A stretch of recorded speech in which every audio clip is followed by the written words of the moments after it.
Feels good to be back. We're burning daylight, so I'm recording this in a hurry. I have this laptop as the backup light when the light fades outside. Anyways, no one cares about that. So, you might have noticed I've added titles at the start, which feels very weird. I think about that sometimes when I'm watching YouTube videos and people say, look at the next video here, look at the thing here. There's nothing. I'm just in a room. There's no titles anywhere. They'll be added later. But they were there. You saw them, right? I hope I didn't forget to add them. So first thing I'd like to say is ages ago, because I'm recording these podcasts way later than I'm supposed to, ages ago I mentioned David Mamet and his philosophy of writing stories and screenwriting specifically. And I completely mischaracterized his words. I mentioned his ideas, what I thought were his ideas in the podcast, and then I thought, haven't watched his masterclass in a while. Incidentally, the masterclass has inspired me to write a screenplay, specifically based on something that was said during the masterclass. And lo and behold, I watched the thing and he says the opposite of what I said. I think I got the gist of his point, which was, don't get bogged down in things that don't matter. The only things that matter about the script are what's in the script, what's happening in the story. Backstory, etc., extra details, even scenes that don't move the plot forward are unnecessary. They don't need to be there, so don't think about them. But his point was the opposite of what I said. His point was, there's no such thing as character. There's only plot, right? Exactly the opposite of what I said. There's no character, there's only plot, which means that only what's on the page matters. Once again, backstory, etc. It doesn't matter. We know the characters, who they are. They tell us who they are through their actions. That's it. So yeah, I made a mistake. Another one. Quite often, I talk about what I believe the point of this exercise is and why I do it. And I don't know if it was a good idea to bring the mic closer. We'll see later. And I have come to multiple conclusions over the year now. And lately, I thought about a new one. I think might be one I haven't mentioned before. But I believe it's possible that the main purpose of this exercise is not even just the act of doing it, which I mentioned before many times. Doesn't matter what the content is, the act of doing this in itself is beneficial. But I think maybe it's even more simple than that. It's discipline. When I say the act of doing it, I mean the hour approximately of me talking. But when I say discipline, I just mean putting the tripod in place and the camera and the mic every week. That simple thing. And doing it every week for a year, more than a year now. That's the point, I think. Discipline.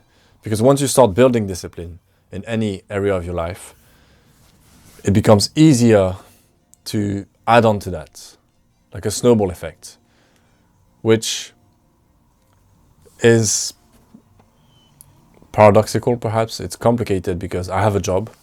I go to work 4 times a week. I get there on time, usually early. I leave at the same time. I do the same things at work all of those days. That's a form of discipline. Yes? Yes? Ass? Hey Ron, can I borrow your keys real quick? My keys. They are in my pockets of my coat. There, behind the door. Oh. Behind the door. One of the pockets. What, One of the pockets. The outside pockets. That looks a lot like an inside pocket. You just said outside pocket. The big pockets. Your jacket, so you don't even need Hey, a bag when you have don't complain. I don't need a bag. It has big pockets. Found them? Alright. Thank you. You're welcome. Was you who tried the cake? I haven't tried the cake, no. I would love to, though. Huh? I would love to try the can. cake. Thank you.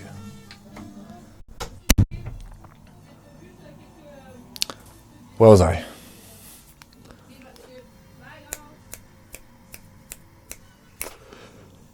Discipline. Work, it's different. Work is just draining. Doing something you're not passionate about and being disciplined for that is draining. Regardless, this exercise is about discipline. Doing the same thing over and over again. And it would be nice if I could add on top of that. One thing I used to practice years ago was writing. I used to write 20 minutes at least every day. And one thing you notice is that once you start writing and the creative juices get going, it becomes easier to keep going, to keep writing. You get inspired and you end up writing for more than 20 minutes. New thing I'm trying to implement would be 500 words every day, which is surprisingly, it's not that much. Once again, once you get inspired, the words start flowing out. And I haven't implemented that. I did it for 2 days in a row. I was proud of myself, then I stopped. So I need to try to force myself to do this. And I suppose doing something weekly is easier than doing something daily. Maybe I could even decrease the amount of words. But it's crazy. I looked online how many words is a screenplay on average. And it said 7,000 to 20,000. So 500 words a day, that's 40 days. Obviously, creative writing is not that, it's not that mechanical.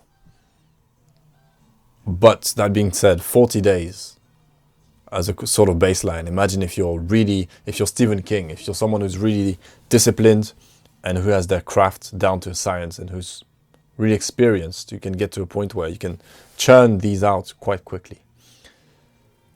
So 500 words a day would be a nice thing to implement on top as an exercise in discipline. And one more thing on this podcast thing. I think at times I've come here to this place, here to the laptop, to the podcast studio, with nothing to say, no notes. And I think it makes sense to try to take notes daily.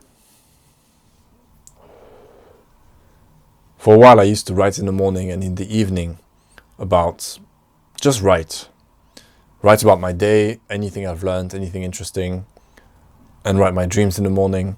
And there's something quite healthy and something that feels good about writing and, reflecting on the past day, reflecting on your dreams.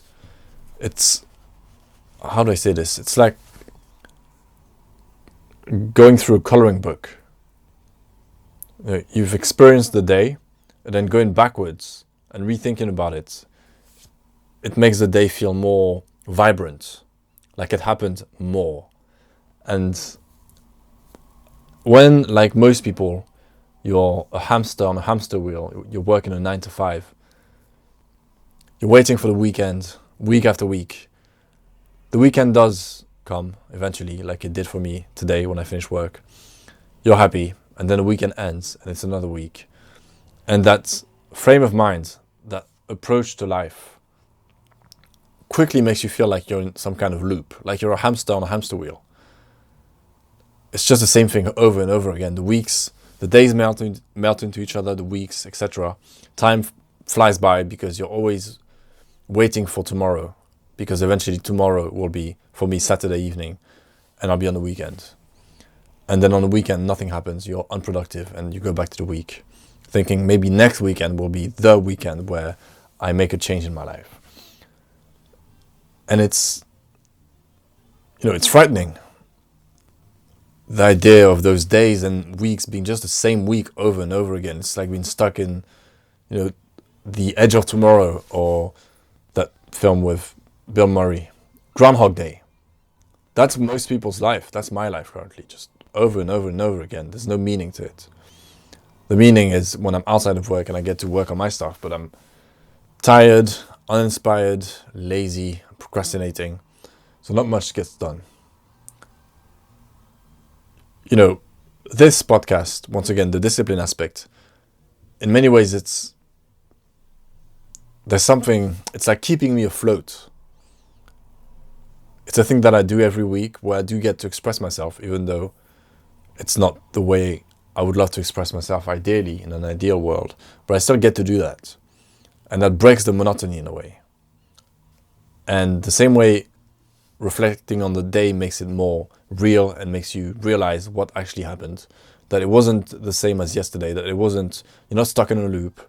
Things are happening. If you pay attention, you are learning things. Beautiful things are happening constantly. And so I suppose this podcast here, I should make an effort to take a note every day. Make it a priority to remember the day and remember why it was meaningful in a way. You've all heard this. Live your day every day as if it's your last. And once again, it makes it more vibrant when you actually think about it and you reflect as if this day was meaningful. If this was your only day, regardless of the fact that you lost 9 hours at work, if that was your only day, what happened? What did you gain? As a human being, you interacted with people. What did you get out of that? What did you give? So I think that's something I'm going to do moving forward, is try to make sure that every day there is a note. Every day I reflect on the day and think, what can I talk about on this day? And for example, today, I can't think of anything. I need to find something, but I can't think of anything.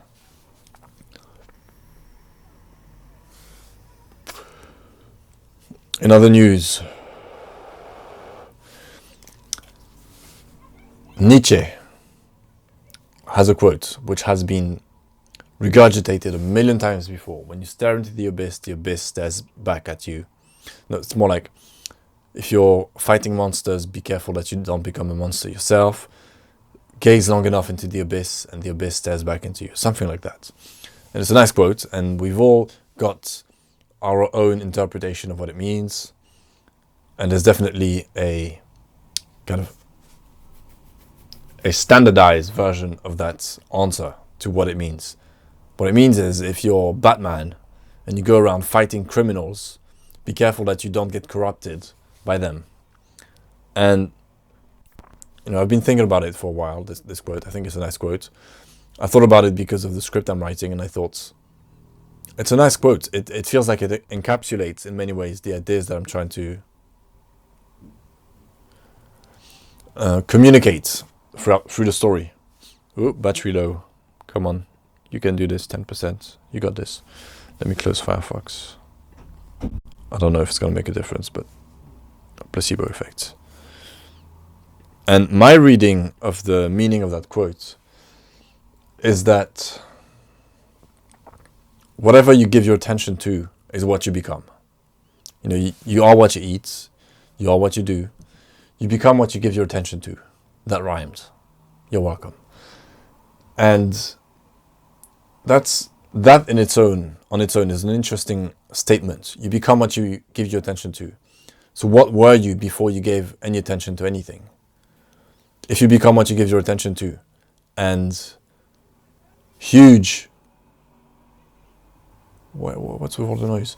And huge corporations worldwide are spending trillions of dollars of whatever currency just to direct your attention somewhere specific.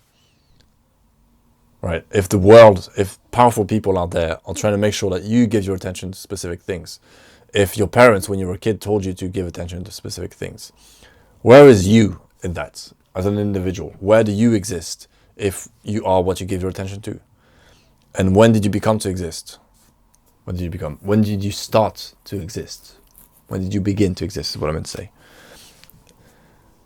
So to me, the point is, you are always looking into a mirror, in a way. If you start to give your attention to something, that thing turns into a mirror. If it's transforming you as a result of your attention, it's like looking into a mirror. And so if you decide to give attention to something that's negative, just like looking into a mirror, you'll see that you become that thing. That's my reading of the quote. And so once again, it's not about specific things of, if you are Batman and you fight criminals, they are rubbing off on you in a way. It's just that whatever you are, if you give attention to something specific, it's going to give something back to you. That's my reading of the quote. I'm sure there was something more interesting to say. I remember when I was, 16, I was at school in art class, and I think my teacher complained about something I did. And I said, something I read somewhere, thought it was witty. What you dislike about others is a reflection of your own flaws, which, is a version of that quote, essentially. That what you pick up on, what you give your attention to, is just a mirror. And so I suppose the point I'm making is, be careful what you give your attention to. When I come home after work and I'm feeling lazy, and I just go on YouTube and watch a bunch of videos, what is that making me? Because, you think to yourself, I'm going to watch an informational video on something, I'm going to learn something. What are you actually doing? Is that what you're doing? Are you in a learning mindset? Are you in a mindset to take note, to think about it, to reflect, to implement? No, not really. So when you go on YouTube, usually the thing you're giving attention to is mindless entertainment. It's a form of entertainment. You're not really gonna, when you're on a binge, you're not really gonna watch an informational video and take notes and learn and try to implement it. Your purpose is to switch your brain off and be entertained. So what do you get in return? That's what you get. You get nothing, essentially. You're giving away your precious time for nothing. So I'm trying more and more to give attention to positive things and things that will make me better. And another thing about this quote is, if you become what you give your attention to, then if you decide to give your attention to something that's good, right, it's going to benefit you. But then what are you becoming at the same time? Because you get to affect what you give your attention to, right? So it's this kind of weird loop, this cycle, where if you decide to put yourself on a positive route, imagine your hamster on wheel once again.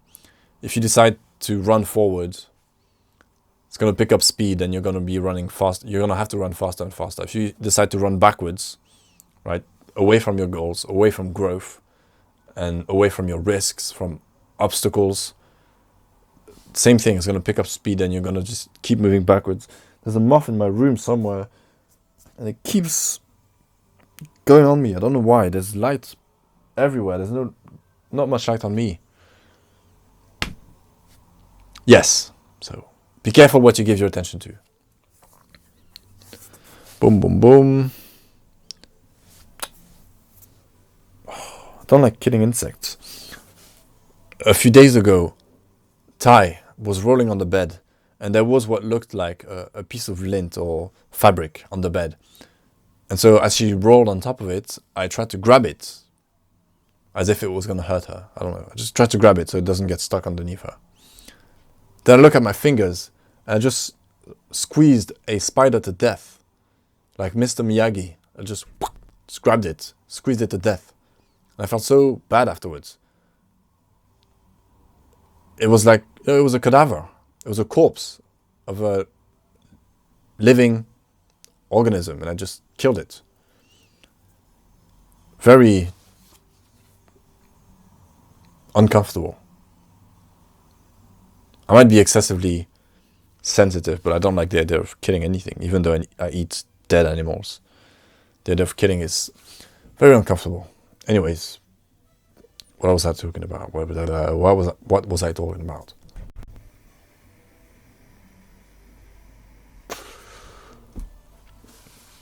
Oh yeah, not that. Since I've been so unwilling to record the podcast, I'm quite late to the party, but there were quite a few fights that happened in the span of 3 days. 2 disappointing nights and 1 somewhat disappointing night. There was a PFL, French dude, lost to a splinter. What can we do about our reputation, us, the French? I remember at school some kid used to say, "Oh, you're French, so you must be a coward because the French lost in World War II. They had to be saved by the Americans and the British came, blah blah blah. The French are cowards and they can't fight." Then you have Cyril Gane, great fighter, making his way up the ranks in the UFC heavyweight division. wins against Ngannou, but they gave him a decision loss, then gets demolished by John Jones and made to look like a stupid coward who doesn't know how to fight. And then you have the French dude who loses to a splinter in his foot. Disappointing. Ngannou gets beat by AJ the way a non-boxer is supposed to lose to a boxer. I believe the hype after the Fury fight. And that was very sad to watch. Like a man of this stature, a huge guy, getting folded into like a chair. And then in the UFC, Benoit Saint-Denis, French dude, used to be in the military, badass, gets knocked out by Dustin Poirier. So, the French, we ain't there yet.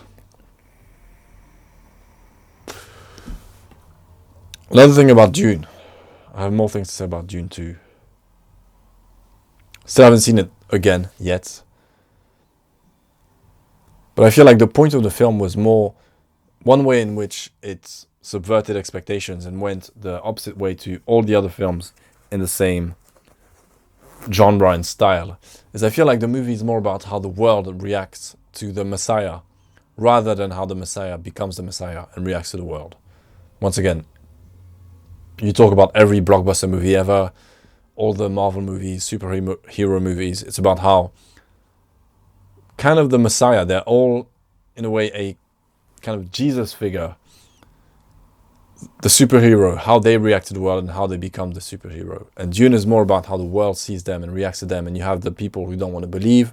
In Shani, you have Stilgar, who's the opposite, completely believes the hype. Comedic relief in that film, but also just supposed to show us how everyone sees this guy and sees the things he's doing, and they're deciding to believe that he's not just skilled, he's not just talented, he's not just smart and trained and blah blah blah. He's the chosen one, he's special. So I think that's one of the things that made the film feel wrong in a way. Is that they chose a different point of view to tell the story. A more external one. And the film feels like they're telling us something that already happened. That's one thing that was unsettling as well. Is that, once again, the lack of conflict.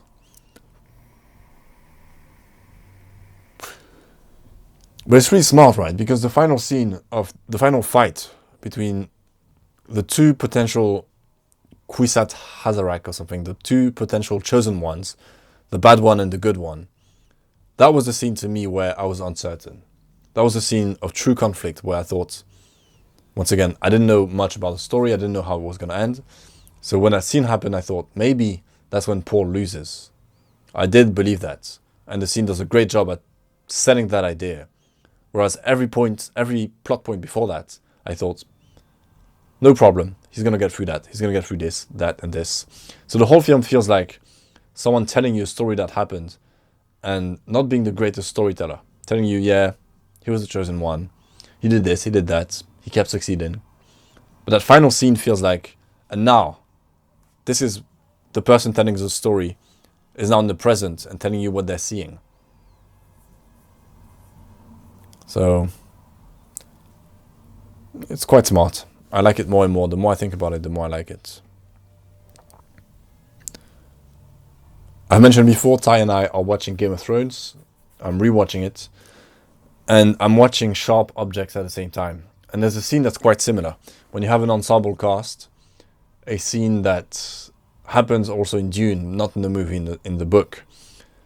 A scene where you can extract maximum drama is when you decide to put your ensemble cast all in the same scene. A party, usually. A party, a celebration. And so in Game of Thrones, I believe it's the first or second episode of season 4, when Joffrey dies, you have this scene where a lot of people are present, and there's this tension because weddings end badly in Game of Thrones. And then you have the scene in Sharp Objects. Calhoun Day, I believe it's called. And the point I want to make is that, to me, that scene in Sharp Objects is a lot more powerful than the scene in Game of Thrones. And the reason for that is that the characterization is more advanced, you could say, in sharp objects. The people are more fleshed out and they feel more like real people. Whereas in Game of Thrones, it's a lot about plot. And people say things you expect them to say, and the things you expect to happen do happen. Things that you've seen before happen.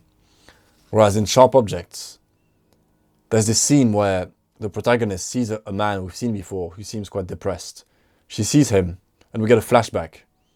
We understand immediately what the nature of their relationship and their shared past is in that little flashback. And it's such a powerful moment. It's such a powerful moment of showing us this person who's left their home, returns there, and meets all these characters that she used to know who have had a great impact on her, mostly negatively. And this single 30-second stretch of them two interacting gives you so much about who they are and how they feel about each other. So, I guess spoiler alert, but the guy was I haven't finished the show yet, but the guy that she meets, our protagonist, was part of a horrific event in her life. And he was complicit in that event, right? We get the flashback and we immediately understand that she doesn't like him. She hates him. He did something horrible to her. Him, on the other hand, it was like decades ago.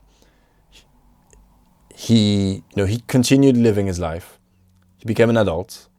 He was able to reflect on what happened.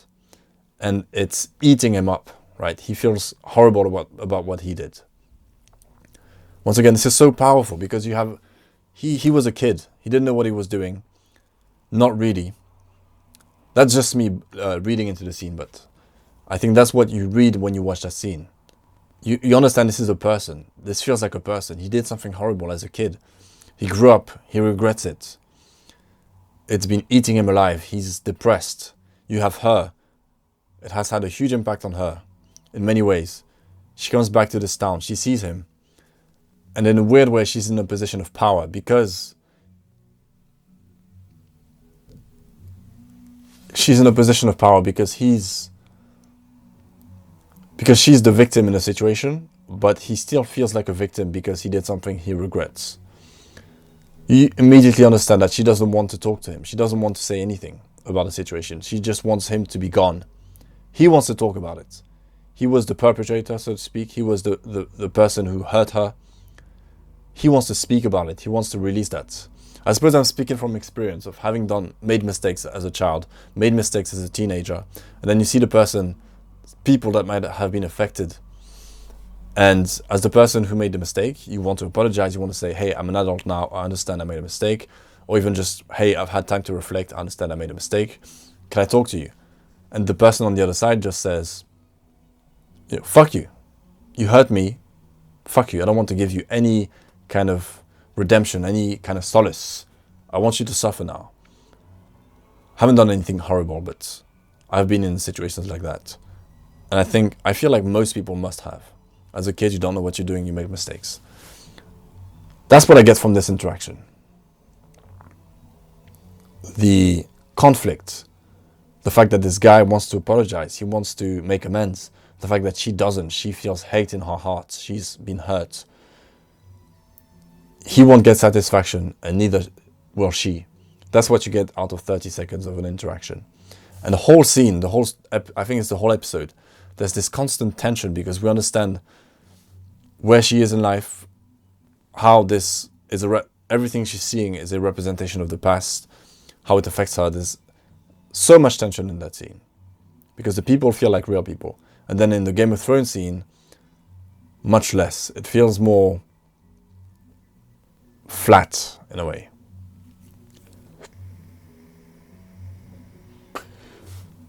And I had tried watching Sharp Objects a few years ago, and 20 minutes into the first episode, I thought, nah, I don't like the aesthetic, the flashbacks and everything. I'm just not into it.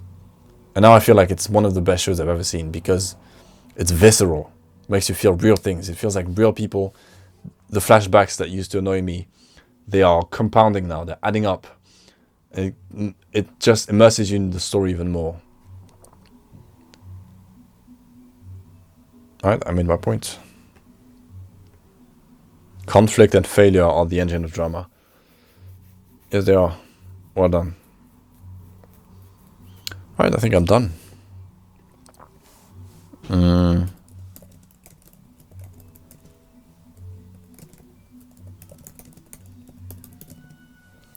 I'm going to try to record the other episode in the coming days. That way I won't be as...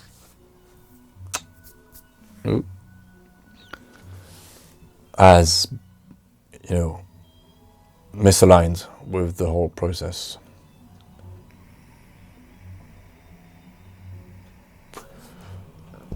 Alright, thank you. And enjoy the present.